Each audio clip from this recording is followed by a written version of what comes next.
Bueno, continuando con los mitos de Rey Arturo, estamos con el libro de La Dama del Lago en la corte de Arturo. Y vamos a iniciar el capítulo 2,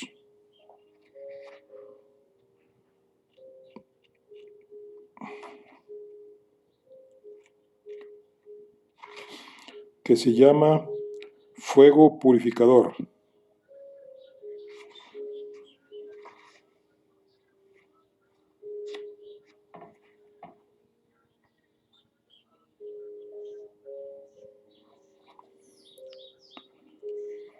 Bueno, fuego purificador.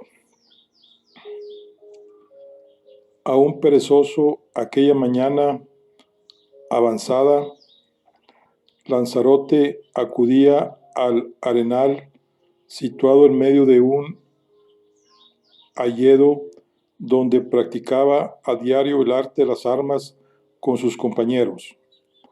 A buen seguro que ya lo estaban esperando, pues no en vano eran más madrugadores en obediencia al maestro. El bosque volvía a estar en calma, como había estado siempre, pero mientras recorría el sendero, flanqueado por hayas y espesos helechos, Lanzarote no se dejó engañar. Se había criado en aquel lugar y conocía sus formas y cada uno de sus sonidos. Alguien se escondía en el follaje. Sintió el movimiento antes de escuchar la espada cortar el viento. Su cuerpo respondió ágilmente y levantó el arma que llevaba en la mano. Cuando los metales chocaron, Lanzarote no pudo evitar sentirse complacido ante la expresión sorprendida de Lionel, su atacante. Ni siquiera le permitió un segundo para recuperarse del asombro. En su lugar, clavó los talones en el suelo y contraatacó con una hábil estocada que el otro no bloqueó hasta el último momento. Los dos jóvenes comenzaron un baile de fintas y desvíos, donde Lionel no hacía más que recular a pesar de la habilidad con que impedía que el otro lo alcanzase. Era en verdad un combate lidiado con una destreza admirable, a pesar de la mocedad de los contendientes.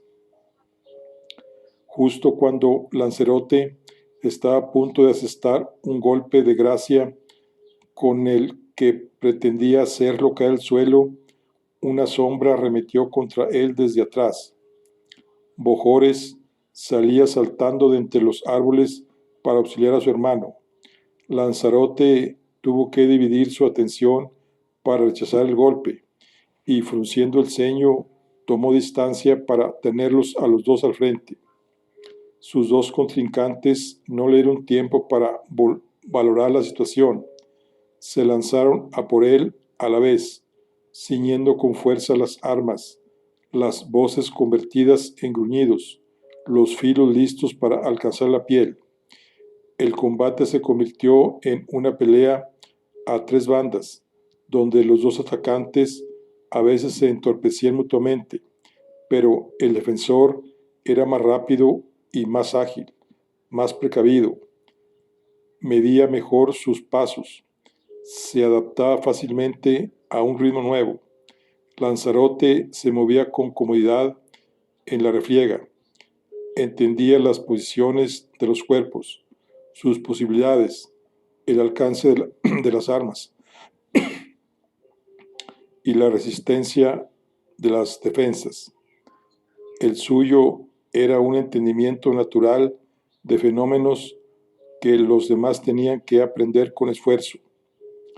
Por ese motivo no luchaba, sino que bailaba, abandonando a un gozo inocente, casi infantil, entregado a la diversión, y en su mano el arma era una extensión de su brazo.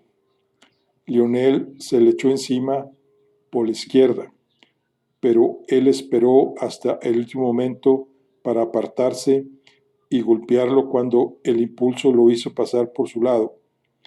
Lo golpeó con la espada en plano en el costado, sin querer herirlo, pero no pudo evitar que el filo le desgarrara la camisola y le causara un corte cruento. El chico gimió de dolor antes de caer, ignorando el hecho de que le había hecho un daño que debía evitar. Se giró hacia Bojores con el gesto transformado. El ardor de la batalla lo dominaba. Movido por el ansia de mostrar su superioridad, fue el primero en atacar en aquella ocasión. Arremetió con brío, propinando al otro una serie de estocadas firmes y rápidas con las que buscaba desestabilizarlo. Lo consiguió. Bojores tropezó y cayó al suelo. Antes de que pudiera volver a levantarse, ya tenía la punta de la espada sobre la nuez, que le subió y bajó al tragar saliva. Los ojos de Lanzarote brillaban de orgullo. Sin embargo, su satisfacción llegó a un fin abrupto cuando sintió un ruido tras él. Se volvió tan rápido como pudo, pero no fue suficiente. Ante el inesperado garrotazo, solo pudo poner los brazos. La descarga lanzó su acero por los aires y en apenas un suspiro fue él quien recibió un golpe en el costado que lo echó al suelo.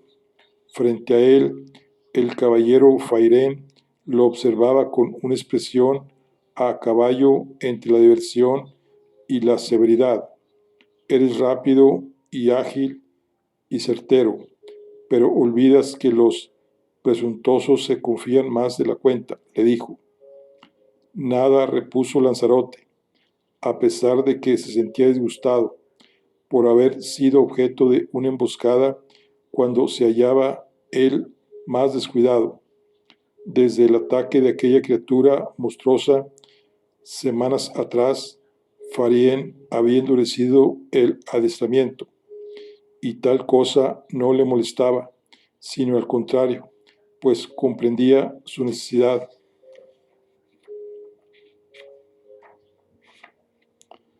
La comezón que sentía en sus adentros se debía a que siempre eran otros quienes se aliaban en su contra. En lugar de halagarlo, pues demostraba que estaban seguros de que sabría salir de cualquier peligro, a veces le despertaba una duda, la sospecha de que quizá lo que ansiaba era verlo caer algún día. Con todo, observó que los hermanos se levantaban del suelo, con el ánimo ligero a pesar de los golpes. A Lionel no parecía importarle el tajo que Lanzarote le había causado en el olvido de que solo se trataba de un ejercicio. Más bien parecía feliz de poder acudir una vez más a requerir los cuidados de sanación de la doncella Anja, de edad no muy lejana a la suya. La magia que tenían al alcance los había acostumbrado a una relajación poco habitual en aquella suerte de prácticas. Aún así, Farien intentaba que se contuvieran. Habían de entender que la magia de aquel lugar podía curar rasguños y cortes, pero no podía devolver la vida a quien la había perdido. Además, tarde o temprano habrían de prender su propio camino. Ninguno más que ese era el propósito del adiestramiento, de la enseñanza, de la crianza de los cachorros. Y probablemente en ese camino que había de transcurrir ahí afuera, en el mundo, no tendrían la magia al alcance. Demasiado había sufrido Fairén en ese pasado que tan celosamente guardaba para sus adentros como para dejar que sus discípulos se permitieran el lujo de la ingenuidad. Había un mundo muy cruel en el exterior del que era testimonio los súbitos arranques de melancolía que asaltaban al caballero. Desde que Lanzarote lo había conocido, Daba la impresión de que hacía una eternidad. Se retaban el uno al otro, se burlaban de sus debilidades mutuas, pero por encima de todo se admiraban. Al menos tal sentimiento albergaba Lanzarote en su pecho. Anhelaba que su maestro pudiera llegar a admirarlo tanto como lo admiraba él. Algún día me agradeceréis todos los garrotazos que os he dado, le dijo el caballero ayudándolo a levantarse. Luego mandó a sus 3 discípulos que desaparecieran de su vista de regreso a la aldea, fingiéndose harto de aguantarlos. Los muchachos acataron la orden y se alejaron entre comentarios sobre los fallos y aciertos que habían cometido en la pelea. Farién los siguió con la vista, pero sus ojos estaban fijos sobre todo en Lanzarote. Aquel muchacho parecía hecho de una materia especial. Farién lo había sabido desde el primer momento en que, siendo apenas un niño, lo vio correr por el valle, encaramarse a los árboles y cometer tropelías infantiles. Le había dedicado una atención particular a lo largo de los años que había intentado disimular, puesto que, en justicia, él debía su lealtad a los otros dos. Ahora bien, en los últimos tiempos, una sensación se había vuelto perentoria en su pecho, y esta era que la clase de elegancia y de facilidad que mostraba Lanzarote en el combate, los rasgos de su carácter e incluso muchos aspectos de su físico le recordaban de modo irremediable a un guerrero notabilísimo, a cuyo lado él había combatido con frecuencia, un hombre de nobleza sin par y de linaje admirado en otros tiempos, un verdadero monarca, soberano de corazón, el rey Van de Benoik. Cuando la figura de los 3 jóvenes se perdió tras un recodo del camino, la mirada de Farién se volvió para hundirse en la espesura que lo rodeaba. Una ligera brisa movía las copas de los árboles. Sin embargo, él sabía que no estaba solo. Había una presencia que siempre está próxima a Lanzarote, alguien que lo conocía mucho mejor que nadie, desde mucho antes que él, que llegó al valle cuando era un niño. Esa presencia intuida era tal vez la única que podía dar una respuesta a aquella cuestión.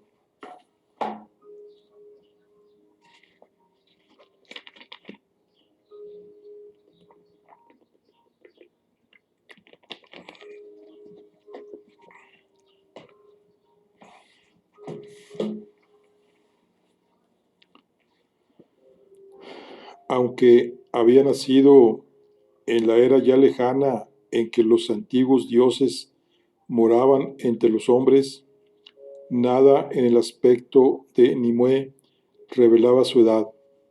Siempre joven en virtud de sus propios poderes, vestía una sencilla túnica blanca de mangas anchas o a veces sin mangas, ceñida con un cinto en la cadera. El cabello rubio y reluciente como el sol lo llevaba siempre largo y libre las más de las veces. Solo de vez en cuando lo recogía en una enorme cola de caballo o alguna diadema hecha con tallos y flores. Con el tiempo, sin darse cuenta, había adoptado el aspecto de las druidesas de otra era, aquellas mujeres poderosas con quienes había compartido muchos años de su juventud, escondida entre ellas. La antiquísima criatura había estado contemplando la pelea de los muchachos. La había atisbado en la lejanía, desde lo alto de un pequeño desnivel oculta la vista entre los troncos de los árboles cuando andaba de camino a un lugar muy cercano al corazón del bosque. Al acabar la pelea, el maestro se había vuelto justamente hacia donde estaba ella, que, inquieta, había arrancado a caminar de nuevo, aunque no le parecía posible que el humano pudiera saber que estaba ahí ni verla desde tan lejos. Como fuere, era un hombre sabio y astuto, la mejor elección para adiestrar a Lanzarote. Nunca le había pesado el precio que tuvo que pagar en su momento para traerlo al lago. Por fin, tras un agradable camino, llegó hasta el lugar que buscaba, el corazón de un robledal venerable, presidido por el roble más anciano del bosque.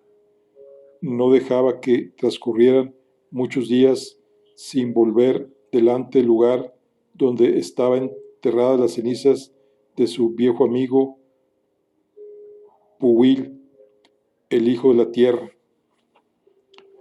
Había vivido con ella desde los principios del valle bajo el lago. Ya era viejo entonces. Su existencia en este mundo se remontaba más atrás. El cansancio y las angustias habían acabado por vencerlo. Agachándose frente a las raíces retorcidas que emergían del suelo, las acarició como si acariciara el rostro de su amigo, cuyos restos se habrían ya disuelto en aquella tierra.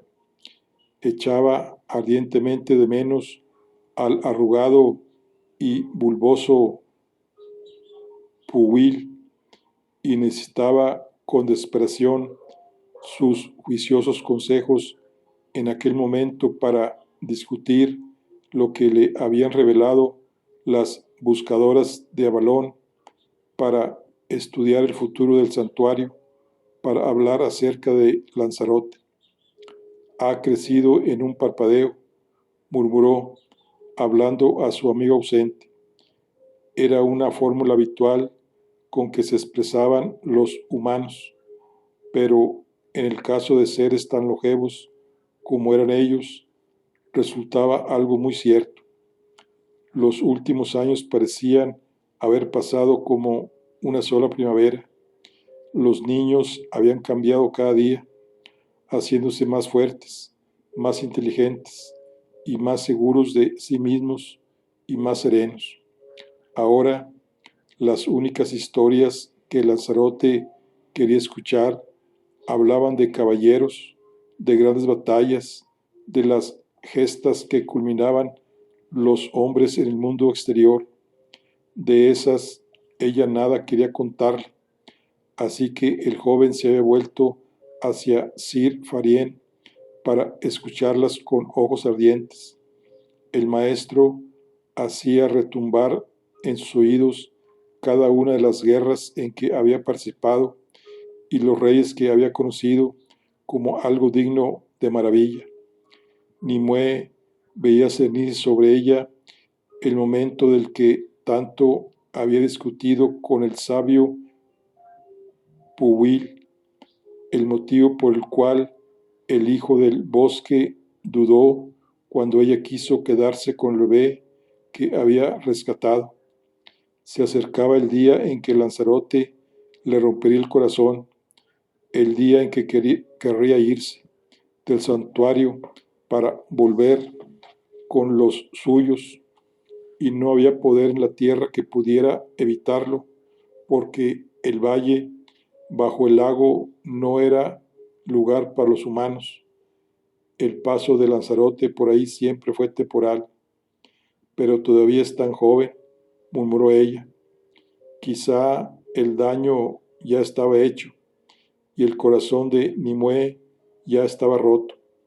Quizá se rompió el día en que el recién nacido se hundió en el lago y ella lo recogió, y teniéndolo en sus brazos, tan pequeño y vulnerable, solitario, abandonado, sintió por primera vez un enorme cariño por él, un cariño que con el tiempo se volvió amor, un amor que ahora la llevaba a llamarlo hijo mío.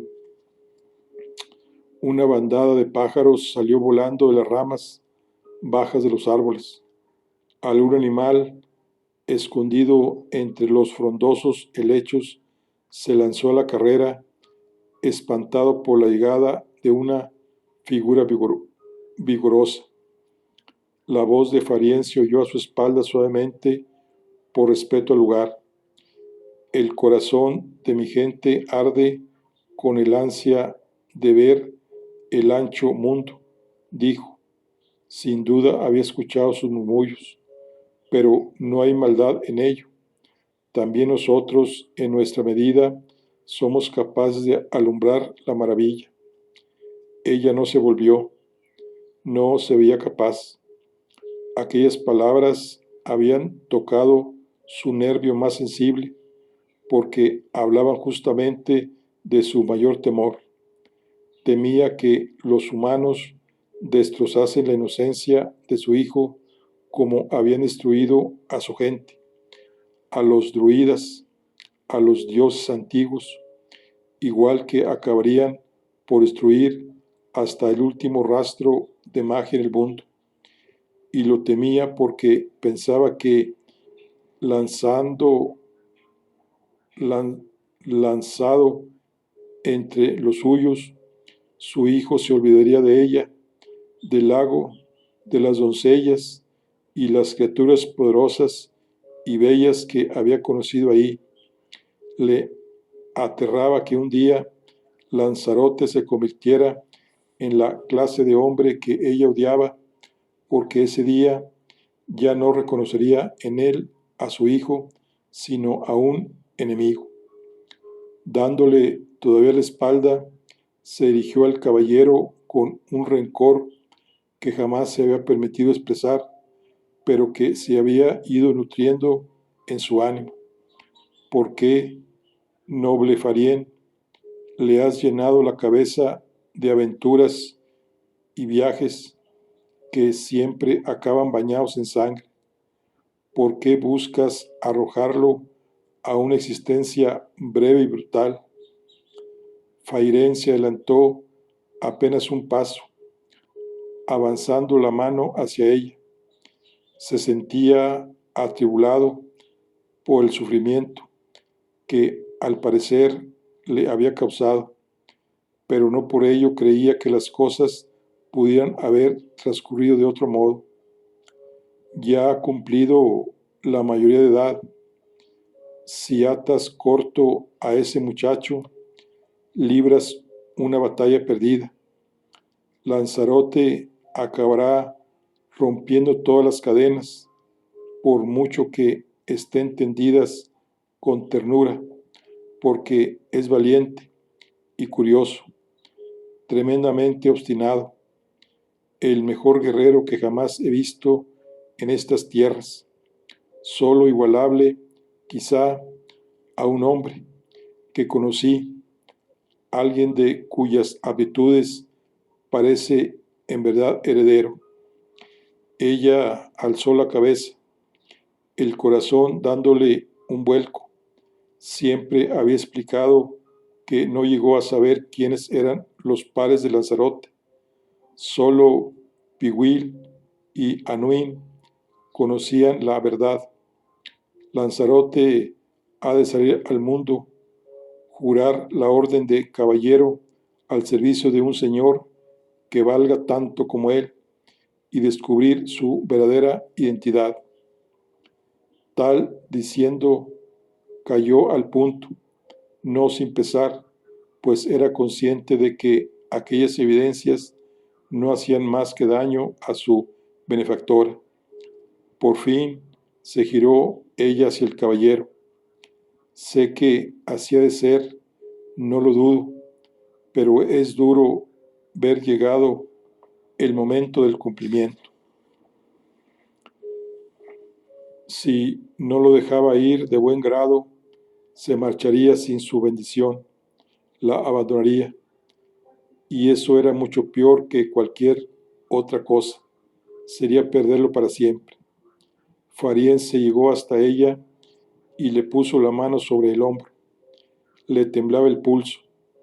Así se dio cuenta ella de que también él sufría por tener que dejar marchar al muchacho, pero ese era el sino de todo maestro, ver marchar convencido y sereno al discípulo era haber cumplido bien su tarea.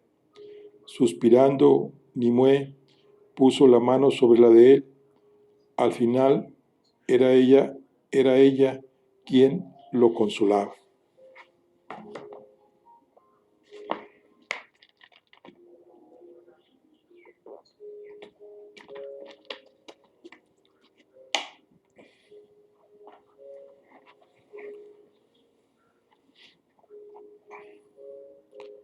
Aquella noche el ánimo era bueno alrededor de la mesa de nogal que ocupaba la estancia de la chimenea en la humilde morada del caballero Farién, una casa achaparrada y larga con el techo cubierto de hierba.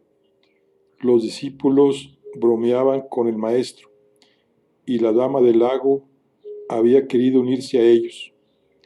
Ella los escuchaba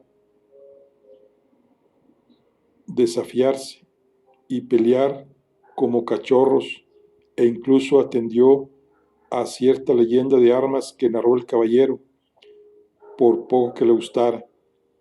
Pese a todo, estaba muy silenciosa, mirando intensamente a unos y a otros, pero sobre todo a su hijo, a veces con expresión meditabunda.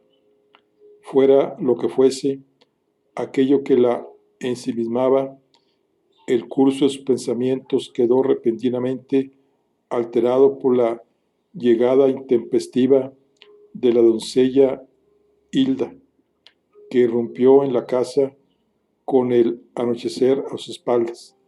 Venía corriendo con las mejillas arreboladas. Mi señora, dijo jadeante. La tribulación que traía despertó la alarma de todos los presentes. La conversación se silenció pronto en la mesa mientras la dama del lago se levantaba de su asiento. ¿Qué ocurre? La joven intentaba recuperar el aliento a toda prisa. Venid, tenéis que verlo. Se alzaron todos al instante. Poco más tarde se encontraron reunidos junto a Suria, alrededor del espejo de agua, bajo el cielo en el que comenzaban a asomar las estrellas, puesto que sólo la piedra sagrada había quedado en pie después de la destrucción que había causado Marduk el devorador. El agua les mostraba imágenes desasosegantes. El fuego de las antorchas iluminaba la noche, a medida que la multitud se iba concentrando en la linda del bosque de Broceliande. Su llegada habría podido interpretarse como una procesión de peregrinos, pero vistos más de cerca, los congregados a aquellas horas no parecían albergar pensamientos piadosos. Un buen puñado de ellos llevaba hachas de leñador y un gesto que denunciaba el ánimo de hacer caer los robles y hayas casi tan antiguos como el mundo que poblaban aquel vergel. Todos contemplaban el bosque con aprensión, devorados por el ansia de acabar con los miedos que los estremecían cuando los días eran más oscuros. No eran meramente soldados, sino campesinos, cazadores y también algunos santurrones venidos de aquí y de allá, guiando sus pasos con arengas. Al frente de ellos caminaba un monje tonsurado, la barba recortada y acabada en punta, la faz grabada por una lejana viruela, un hombre de tan delgada constitución que toda la tela de la túnica le resultaba sobrante, un montón de arrugas. Sus ojos oscuros ardían con la intensidad de las llamas que traía consigo, brillantes, pero devoradores, deslumbrantes, durante un instante de esplendor que, sin embargo, solo dejaba devastación a su paso. Nimue apretó los puños.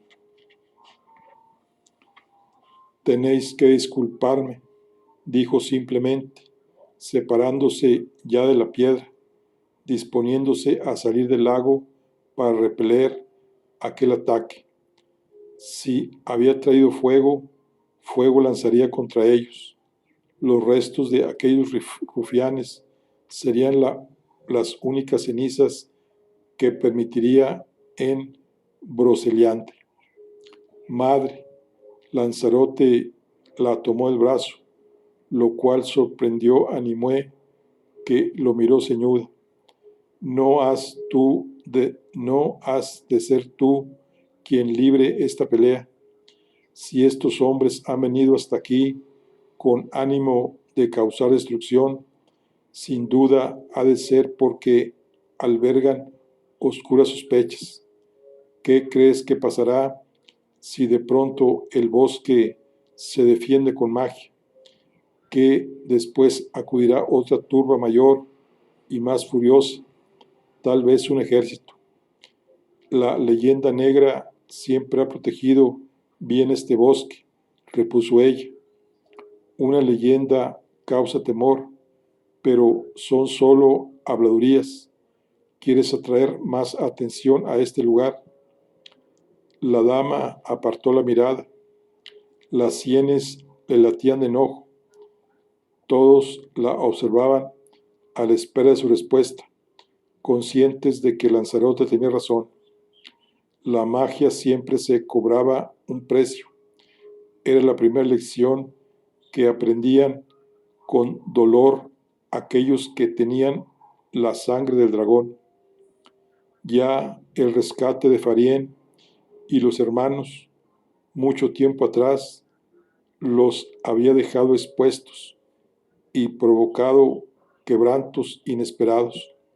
Durante el rescate murió el primogénito del rey Claudás de Gaula, que era quien los tenía prisioneros. ¿Qué no daría por topar con ellos aquel soberano conocido por su perseverancia, que los había estado buscando hasta la extenuación? El tiempo había pasado inexorable. Claudás había abandonado la búsqueda de los fugitivos, a quienes acusaba del asesinato. La calma había vuelto a Broceliande, y ahora aparecían aquellos hombres. De nuevo el miedo. Los miedosos eran capaces de todo tipo de atrocidades, porque el sentimiento que los arrastraba era infinitamente más potente que la furia. La furia se agota. El miedo se mete en el tuétano de los huesos y se convierte en uno mismo. ¿Qué propones entonces? Dijo la dama del lago. Que sean caballeros nobles y justos lo único que esos incendiarios vean. Déjanos ir a su encuentro para convencerlos de que vuelvan por donde han venido, que no tienen sentido lo que pretenden. Ella agitó la cabeza, consternada, mientras decía: y si no lo consiguéis, defenderemos Broceliande como sea. El muchacho se volvió hacia Fairén, que escuchaba a su pupilo con orgullo. Este se unió a su resolución para reforzarlo. Mi señora, esta batalla sí que está hecha a nuestra medida, dijo. Permite que la libremos, porque este es también nuestro hogar. Ella apretaba los puños. No podía desautorizar esas palabras y pretender que su hijo pensara en el valle como si fuera su casa, el lugar al que pertenecía. Sin duda, no haber podido defenderse adecuadamente contra la horrible criatura que los había atacado había hecho mella en el ánimo de aquellos guerreros. Se diría que Farien necesitaba convencerse de que aún era un excelente luchador y un buen maestro para sus discípulos. La dama del lago respiró hondo para tranquilizarse y asintió en silencio. El caballero y sus pupilos se pusieron en marcha al instante. La madre vio alejarse entre ellos al que tenía por su hijo con la sensación de que a cada paso se iba en realidad mucho más lejos.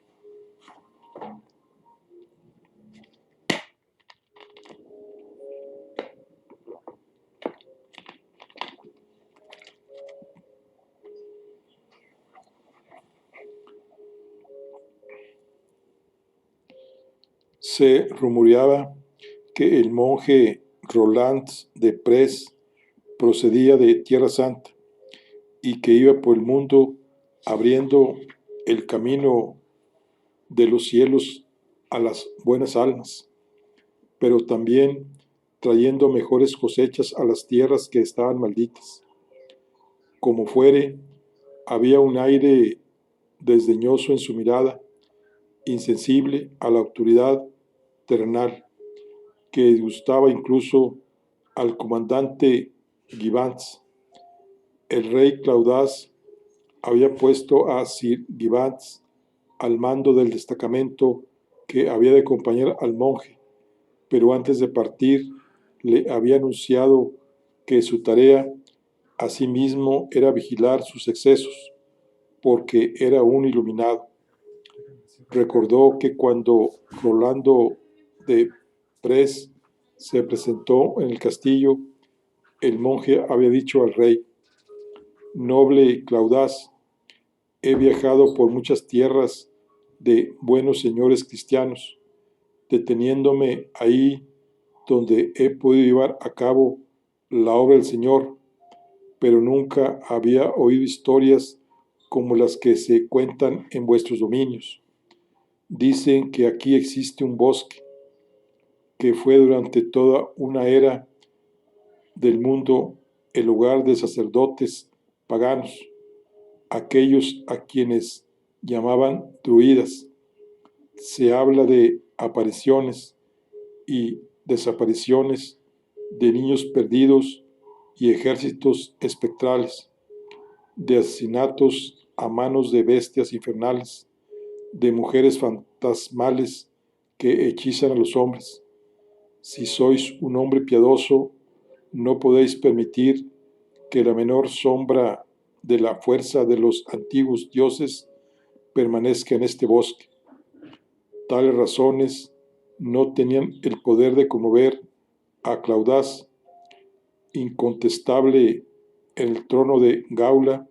Solo le interesaba el ejercicio del poder y tal vez curar su más vieja herida, ya que el asesinato de su hijo nunca fue vengado.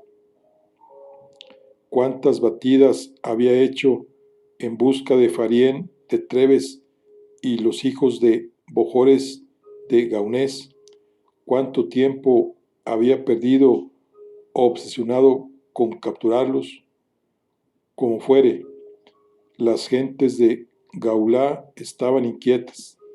Las últimas estaciones no habían sido benignas y el tiempo seguía siendo impredecible. Las heladas habían destrozado las cosechas. Muchos habían perdido a seres queridos y se preguntaban por qué Dios los estaba castigando. Incluso a él le daba la impresión de que los desastres de uno y otro signo llevaban años cebándose en su tierra. Ojalá tanto sufrimiento pudiera arrojarse a un fuego y verlo arder.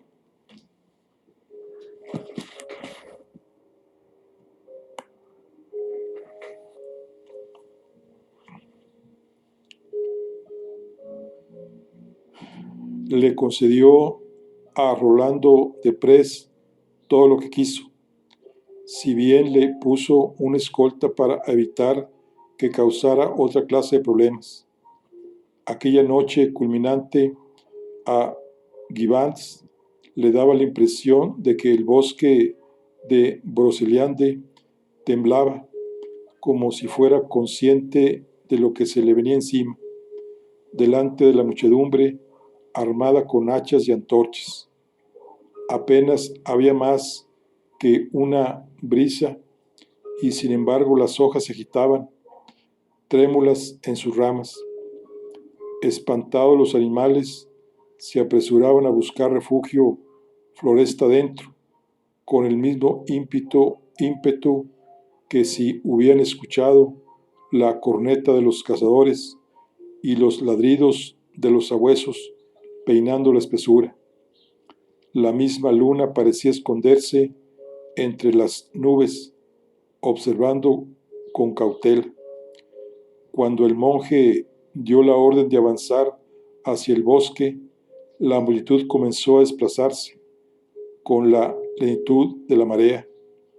Fue entonces cuando los jinetes salieron de la espesura. Eran 4 caballeros de distinguido aspecto, con buenos corceles y armas excelentes y bien cuidadas, si bien muchas de sus piezas se veían con un punto añoso y restauradas muchas veces.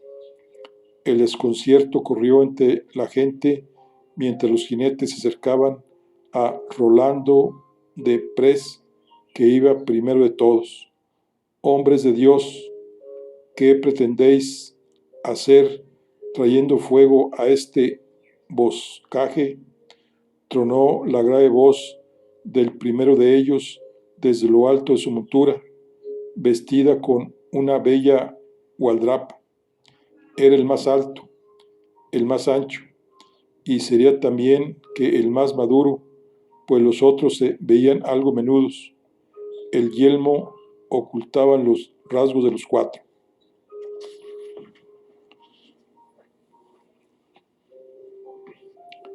Hemos venido a limpiarlo de maldad, buen señor. Las gentes de estas tierras lo temen, cuando nada deberían ser más que temido que la ira de nuestro Señor. Si sois hombres temerosos de Dios, tomad una antorcha y ayudadnos. Sois bienvenidos a esta santa compañía. No seáis insensatos, replicó el otro vehemente. ¿No veis que esta floresta es antigua, vasta y densa? Si todos los que venís aquí le prendéis fuego, el incendio será imposible de controlar. El viento se lo llevará en todas direcciones y mañana tendréis a Constance Benoist entero y hasta Gaunés en llamas. Solo el mar detendrá el fuego. Que así sea si lo quiere el Señor, pues ese será un fuego purificador. Aquí habitan criaturas que no pueden haber sido criadas por Dios. Os aseguro que no son solo habladurías, sino algo verdadero, palpable, que nota cualquiera que se acerque. Yo mismo, desde que estoy aquí, no dejo de sentir que unos ojos invisibles me observan desde esa fronda maligna. ¿Quién sois vos, por cierto, que salís de adentro? ¿Por qué no mostráis vuestro rostro? Amigo, insistió el caballero, ignorando la demanda del otro, hablad con los labriegos en lugar de espantarlos. Bien conocen ellos el arte de incendiar la maleza para despejar los campos, del que vos parece que no sabéis nada. Decid, buenos hombres, si tengo o no tengo razón. Si quemáis un bosque entero, serán vuestras aldeas las primeras que veréis pasto de las llamas. Nadie se pronunció, aunque los campesinos se miraban unos a otros de un modo que revelaba que al caballero no le faltaba acierto. Era fácil que aquel incendio se extendiera. No eran pocos los que se habían negado a unirse a la Santa Compañía por ese motivo, pero también era cierto que por el contrario muchos estaban ahí por la promesa de nuevas tierras. Broceliande tenía una soberbia extensión, que sin embargo poco aprovechaban los lugareños por el miedo que les tenían. Solo los jóvenes más osados se retaban de vez en cuando a llegar en los días de niebla a un gran lago de agua fresca y cristalina que se encontraba en lo alto de las montañas. Los labriegos y yo hemos hablado, mi señor caballero, respondió Rolando de Pres Ufano. Sus cultivos se han echado a perder, pero esta noche podrán obtener más terreno fértil para seguir plantando. ¿Acaso el bosque os pertenece, monje? Dijo el jinete, refrenando su montura, que agitándose daba la impresión de reflejar la molestia de su amo.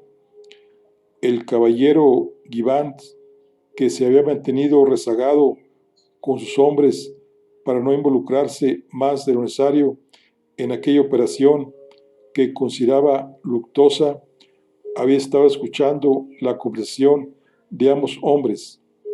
Cansado de escucharlos, avanzó hasta ellos, seguido de algunos de sus soldados, que ostentaban los colores y las armas de Gaulá.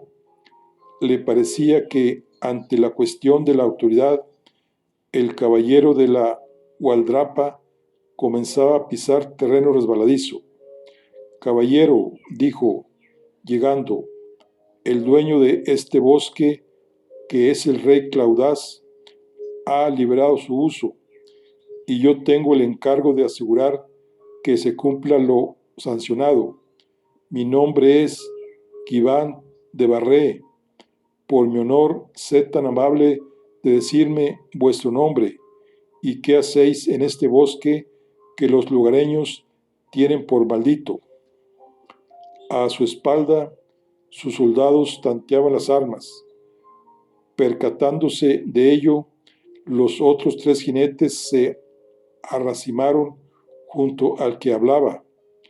Respondió éste a lo que se le había pedido en tono más cabal del que había empleado con el irritante monje. Venimos desde Constance y vamos de camino a Gaunés. Atravesamos por el paso de la vieja torre, pues es el más corto y el más tranquilo. En esta época del año está libre de nieves.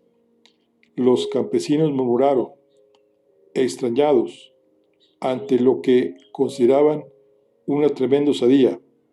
Solo los más jóvenes se atrevían a entrar en Broceliande por el valor que trae la inconsciencia o los atolondrados.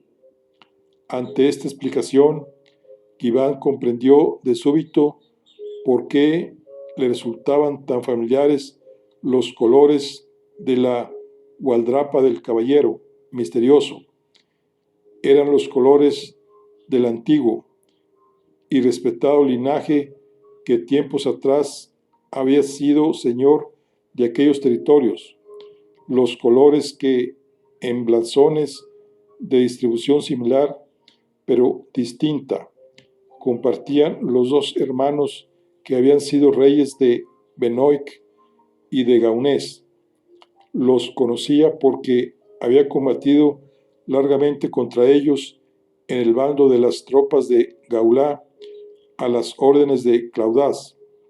Ahora, estando más cerca, distinguió en la esquina de una de las telas de la silla de montar el discreto bordado de un blasón que había quedado olvidado en Bretaña la Menor hacía mucho, bajo el peso de los conquistadores de Gaulá.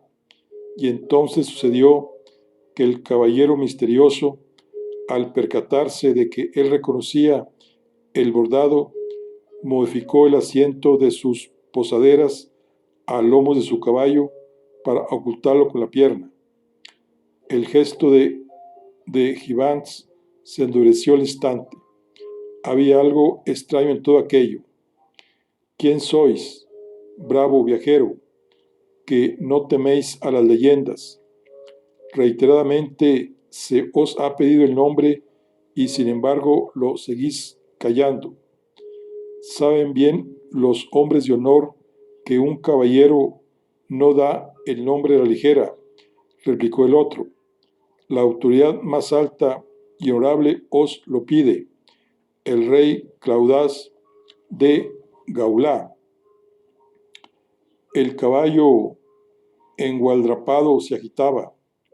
Su jinete no daba respuesta, sino que permanecía en un silencio incómodo dentro de su yelmo, mientras sus acompañantes lo miraban visiblemente nerviosos.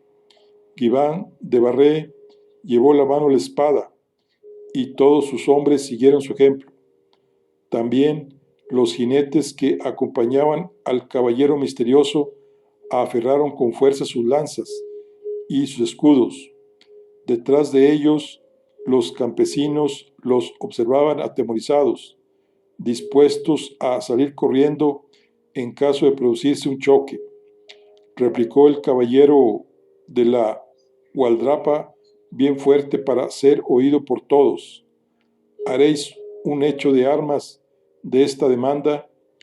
A tan pequeños arrebatos cede la autoridad de ese rey que también es el vuestro, contestó Gibán enojado. Portáis los colores de los hermanos Van y Bojores y el antiguo blasón de Treves.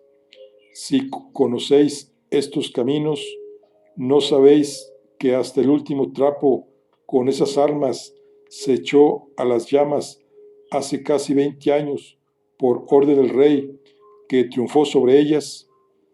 En Treves solo onda el blasón de Gaulá. Decid vuestro nombre o aprestaos a defenderos. A una orden de su brazo, los soldados se desplegaron rodeando los jinetes. Resonó el acero en la línea del bosque cuando desenvainaron las espadas.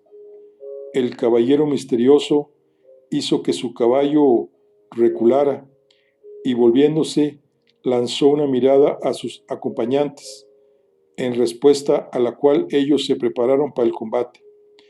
Era la peor opción, la que quedaba porque todo había salido mal, pero los cuatro habían acudido allí dispuestos a ello. Aún no habéis dicho cuál es vuestro nombre, bramó Gibán fuera de sí.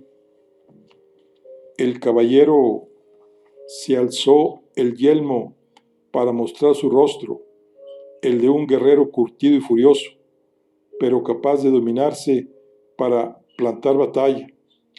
Un estremecimiento de satisfacción le recorrió el cuerpo cuando proclamó, mirando fijamente a su oponente: mi nombre es Farien de Treves.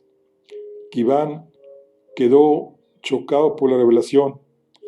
El caballero Farien de Treves, el fugitivo, ¿acaso se había estado ocultando en Broceliande todo aquel tiempo? ¿Quiénes eran sus acompañantes, no tan robustos, aparentemente más jóvenes? Los hermanos con los que había oído, los hijos de Bojores de Gaunés. Apresadlos, ordenó con un grito. Los de Gaula se abalanzaron contra Farien y los demás jinetes. Lanzarote, Bojores y Leonel. El estrépito del choque de las armas rompió la noche. En un instante se formó un tumulto brutal, donde los jinetes llevaban ventaja por ir montados y por su habilidad inusitada. Sin embargo, los soldados eran más numerosos, los rodeaban como un enjambre, acosaban a sus monturas, causándoles daños traidoramente, los alcanzaban en las piernas, en los costados, en la espalda. Solo los más mayores entre los campesinos del lugar sabían quién era Fairén de Treves y comprendían el motivo de la refriega. Ya estos llamaban a los más jóvenes y les tiraban de las ropas para llevárselos. El nombre del caballero iba saltando de boca en boca, mientras la multitud se dispersaba en desorden. Muchos de ellos recordaban con aprecio el linaje de Ban y de Bojores, y habían sufrido por causa de su derrota a manos de los nuevos señores. Sobre las monturas, los jinetes se revolvían contra sus oponentes como cobras, veloces y decididas. Perdidas las lanzas en el primer momento por ser inservibles, desde tan cerca se batían con sus armas de preferencia, espadas, hachas y mazas. Caían los filos y las cabezas de las armas desde lo alto, haciendo saltar la sangre, partiendo yelmos, cortando manos, machacando cráneos. Pero los otros eran tantos, una marabunta, que no podían más que ir reculando cada vez más arrinconados. La dama del lago y sus doncellas más cercanas observaban la escaramuza en el espejo de agua con el alma en vilo y el gesto devastado. Ya no había más juegos, más ejercicios de adiestramiento. Los discípulos tenían que emplear todo lo que su maestro les había enseñado para luchar contra un enemigo que los superaba en número. Qué desastre había resuelto aquel asunto. El corazón les dio un vuelco cuando oyeron el relinchar agónico del caballo de Fairén. Un lancero lo había desventrado.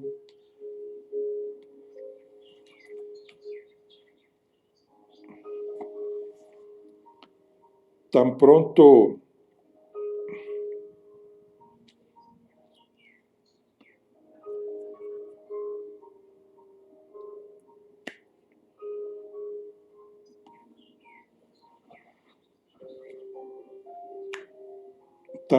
como su jinete se vino abajo, aún sobre la silla, cayeron encima de él sus enemigos como perros de presa, acuchillándolo con sus espadas y bañándolo en sangre por incontables heridas. El yelmo de Lanzarote saltó a un lado. Él mismo se lo había quitado para ver mejor el destino de su maestro. Al verlo muerto de modo tan rastrero, mudó su gesto, que quedó deformado por un dolor y una furia más allá de toda medida. Soltando el escudo armado, solo con su espada, asusó a su montura para acudir al galope junto al cadáver, y llegando a donde estaba, saltó desde la silla para caer sobre los que habían matado a Fairén. Jamás hubiera imaginado la que se tenía por su madre y las doncellas del lago que lo habían criado.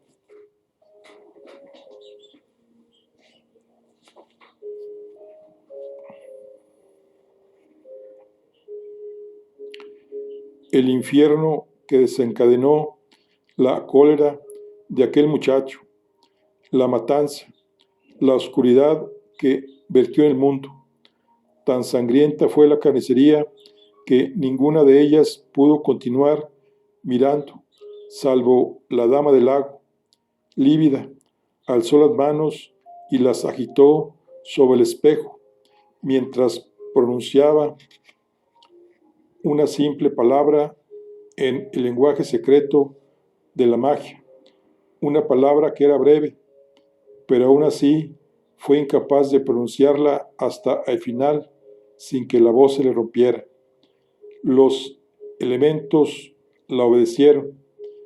En el lugar de la refriega, un manto de bruma apareció reptando desde el interior del bosque, impelido por un viento repentino que lo conducía con el aparente fin de borrar de la vista aquel campo de muerte. La niebla acabó por anegar el paisaje y los últimos combatientes se convirtieron en sombras. Bojores y Leonel se vieron solos en medio de la bruma, buscando una salida desconcertados. En lo profundo de la fosca oían resonar todavía espectrales los golpes metálicos de las armas y los aullidos de los heridos. En aquella batalla, la primera de su vida, Lanzarote no se detuvo hasta que ni uno solo de los hombres de Claudaz quedó vivo. Bueno, aquí concluimos la charla del día de hoy. Nos vemos en la siguiente. Hasta luego.